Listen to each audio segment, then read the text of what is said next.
ಕೊಟ್ಟಿರುವ ಪ್ರಶ್ನೆಗಳಿಗೆ ಒಂದು ವಾಕ್ಯದಲ್ಲಿ ಉತ್ತರಿಸಿ. ಪ್ರಶ್ನೆ 1. ರಾಹಿಲನು ಯಾರು? ಉತ್ತರ. ರಾಹಿಲನು ಸೈನ್ಯದಲ್ಲಿದ್ದ ಒಬ್ಬ ಡಾಕ್ಟರ್.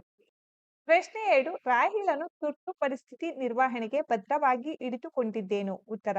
ರಾಹಿಲನು ತುರ್ತು ಪರಿಸ್ಥಿತಿಗೆ ಬೇಕಾದ ಶಸ್ತ್ರಚಿಕಿತ್ಸಾ ಸಾಮಾನುಗಳ ಪೆಟ್ಟಿಗೆಯನ್ನು ಭದ್ರವಾಗಿ ಹಿಡಿದುಕೊಂಡಿದ್ದನು.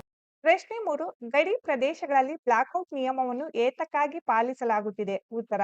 ಗಡಿ ಪ್ರದೇಶದಲ್ಲಿ ವಿಮಾನ ದಾಳಿಯಿಂದ ರಕ್ಷಿಸಿಕೊಳ್ಳಲು ಬ್ಲಾಕ್ಔಟ್ ನಿಯಮವನ್ನು ಪಾಲಿಸಲಾಗುತ್ತಿದೆ.